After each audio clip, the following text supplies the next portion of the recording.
How you going, boys and girls, and welcome to the channel. So, we have here another HQ Holden. You guys must be getting bored of these cars by now, but maybe you're not, maybe you are. Who knows? I don't really care. I'm going to keep making videos because I enjoy it. But anyway, enough about me, more about the car. So, this one's been parked up since 2013. It was daily driven, I'm assuming until then, possibly. Not sure, I'd have to ask. But it wouldn't surprise me given the extensive amount of rust this thing has got. Apparently this thing has clocked up quite a bit of mileage, and it's even gone through about 4 202s in its lifetime, so it definitely got the money worth out of it. As you can see, the inside of the car is all filled up with parts and whatnot because it's been parked up for a long time, so you know, it's kind of just been used as a storage bin, as you know, a lot of these cars do. Unfortunately, I'm the poor sod who has to empty all that stuff out and, you know, wreck my nice clean shed and, you know, make it all clutterful and awful. But anyway, mess can be cleaned up and that's fine. I'm okay with that. It's all good. I've pulled apart plenty of cars, wrecked out a lot of cars as well, and you know, sometimes you'll find little hidden treasures, but unfortunately with this one it was just, you know, Holden 6-cylinder parts and, you know, rubbish more or less. So yeah, nothing really to write back on there. Obviously got the carpet, house carpet, seats out. That was my first job, and then it was on to removing the glass. So the windows of this car had been siliconed in like crazy, so much to the point that the trims were actually stuck to the glass themselves. Honestly, the factory sealant, because this car's never had the windows removed, the factory sealant had actually gone so dry that the windows just fell out. With a bit of persuasion, so yeah, not exactly what you want. The rust probably didn't help, but you know. So I've seen a lot of people ask about how to take these gutter trims off without wrecking them, and basically what I use is this little fella right here. I'm sure if you can see that. Yeah, you can see that well enough. Basically, I use this for panel beating, but what I do is I hook this under this little lip.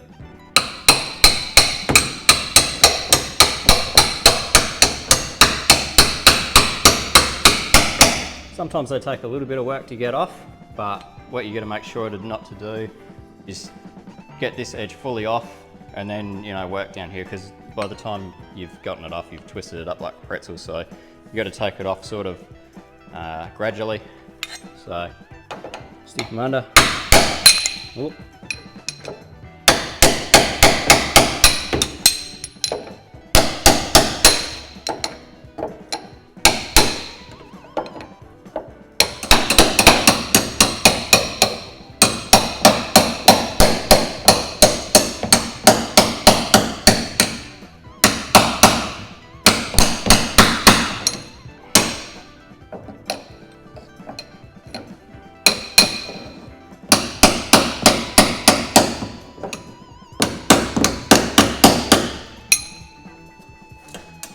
Just like that, we're off.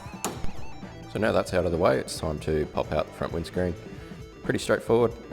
This one I just basically needed to push out, stick something in between the glass so it didn't, you know, kind of re-stick itself down a little bit, and then just lift it out. So yeah, easiest windscreen removal I've ever done, I'll tell you that much. Can you believe that? This cowboy takes a windscreen out without taking a wiper arm off. Anyway, because I'm so cockeyed, it's now time to take the rear bar off. No, it's not so much that.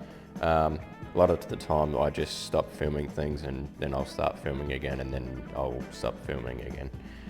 It's just the way it is. I did have to get a bit barbaric with the wiring job on this tail end of the car, but that's mainly just because it was butchered with like 50 different joiners, and yeah, it was just a mess. Anyway, I got that wiper arm off and now it's time to dive into the plenum.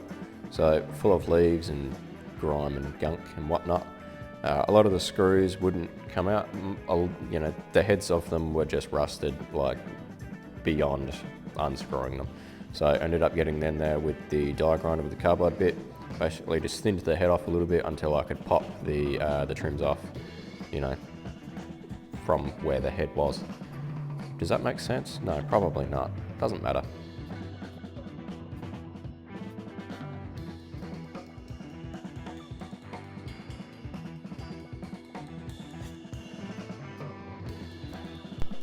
Everyone's favourite job, removing HQ dashes. So this one has had obviously an aftermarket radio, it's been on gas. I'm pretty sure it had a kill switch in the glove box, not sure.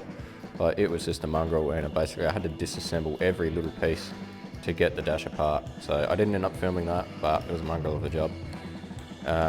Yeah, then it was, what was I doing? I was pulling the tow bar and the fuel tank out. And I thought, you know what, I'm going to give this sill panel a whack.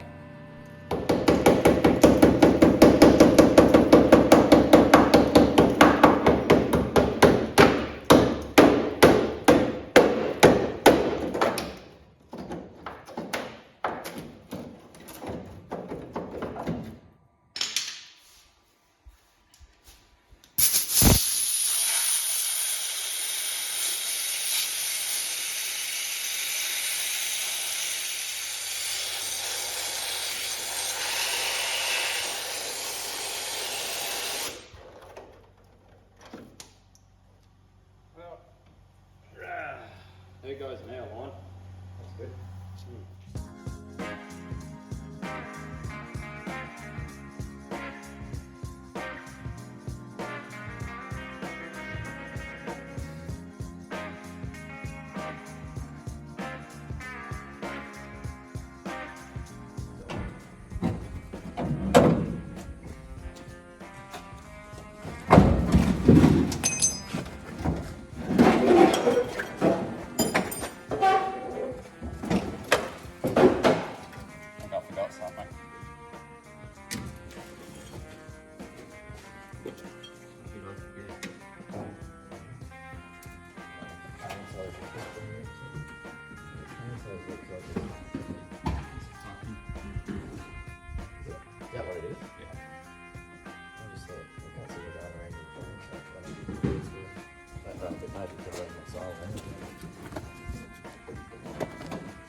There it is.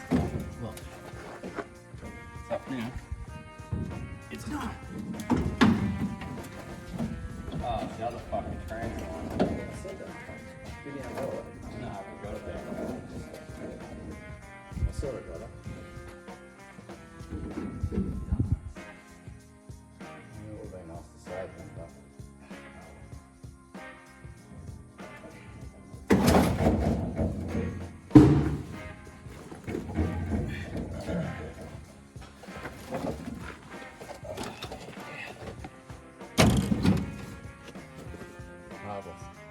What a pack of amateurs, I'll tell you what.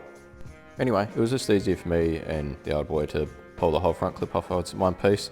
Easier to store that way too, easier for people to, you know, not walk off with it, that kind of thing. The front clip was basically garbage. The only thing half decent about it was maybe, you know, the bonnet. Not sure, didn't seem too bad. But anyway, after that I pulled the engine out. No I didn't, yes I did. Yeah, I pulled the engine out, then it was time to set the car up on the rotisserie. I ended up doing the back half first, pulled the diff out, and then it was time to drop the front rails. So pretty easy job to do on your own. Basically, the back end of the car is suspended. I have some axle stands and some blocks of wood under the first brace. And basically that'll hold the body up, undo the bolts, drop them down, obviously trolley jack under the front cross member, and yeah. Bob's your auntie and she's out. So I ended up making some new bracketry for this rotisserie, just where it mounts to the front half of the car. I thought this would be a little bit, you know, a bit more stable, a bit more easier to turn, because you know, it manages that center of gravity a little bit better with the body, which it does. And you know, I'll go through the process of, you know, setting a HQ up on a rotisserie with the other car when I get to it. But yeah, for this one I didn't. So just a bit of a look over of what we're working with at the moment. Floor pans are a little bit crusty, rust on the inner pillars, down by the kick panel area. Pretty standard stuff for a HQ in this day and age, but you know, it's still not fantastic, put it that way. Thankfully, I don't think the insides of the B pillars are rusted. I know on my HZ, I basically had to chop the whole lower section of one of the B pillars off. Back window is pretty cactus, but I'm pretty sure you can get that rust repair section. I have made them before, and you know, they're not too difficult, but yeah, I'd probably just buy one. Probably be cheaper for the owner of this car. Yeah, inner sills, outer sills, cactus, absolute garbage. They're basically throwaways. If I'd known about them being so bad, I probably would have put some bracing in the car before I put it on the rotisserie. Not because I'm worried that the car is, going to twist or anything like that as it sits now. It's more when I get it cut apart.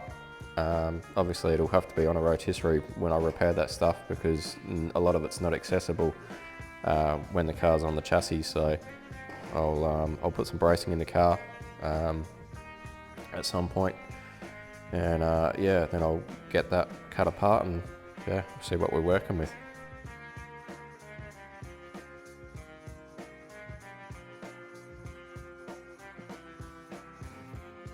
So here's a bit more of a look at the sills and inner sills.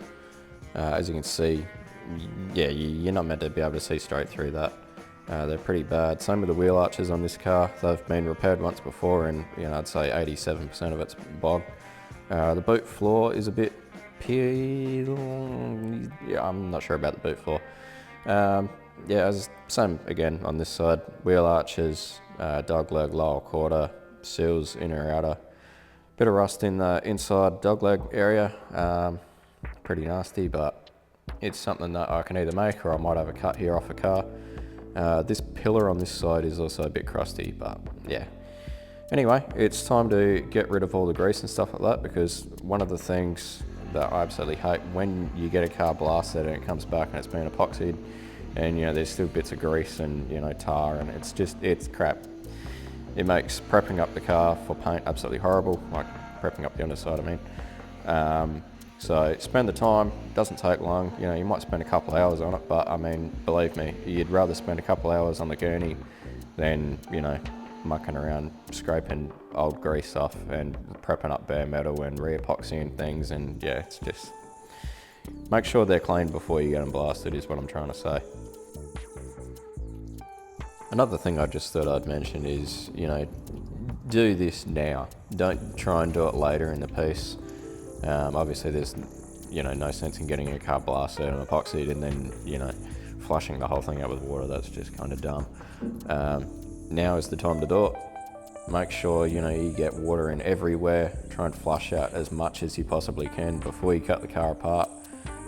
There's nothing worse than, unpicking something and it being absolutely packed full of dust, and it's just horrible. To make it a lot nicer if it's been all flushed out, as I say. And you're not going to hurt the car or anything like that. Certainly not this one.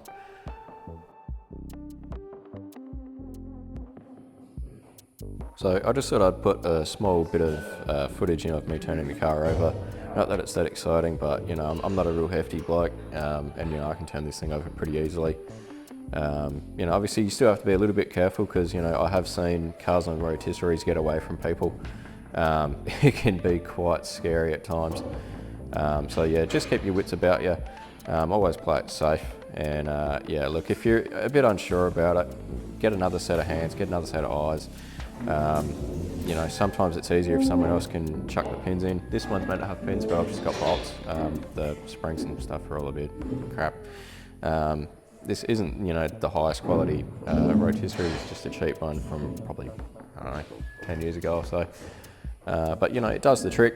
Like I say, just keep your wits about you, and play it safe. Be smart about it, and you shouldn't have a problem.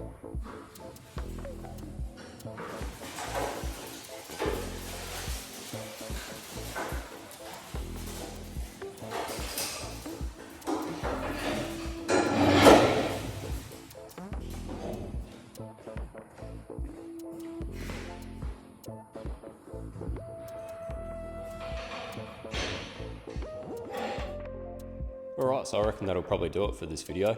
I've got a little bit of editing to do and whatnot, so I'm going to wrap this up quickly. I have turned the car over a little bit more. Probably don't need to. I think it will go all the way around, so the whole, 360 degrees. Any hooters. I probably don't need to do that. I can just tip the car up on its side and that'll be enough for blasting and repairs. But yeah, anyway, I suppose I'm going to leave this one for a while, because that one's pretty much ready for blasting, bar removing a little bit of sealer and that kind of crap. And yeah, I'll get this one set up on the rotisserie, and yeah, maybe I'll make a video of that one. Anyway, Make sure you hit the like button, subscribe to the channel if you haven't, and I'll see you in the next one. I've got a little bit of editing. Alright, so I reckon that'll probably do it for this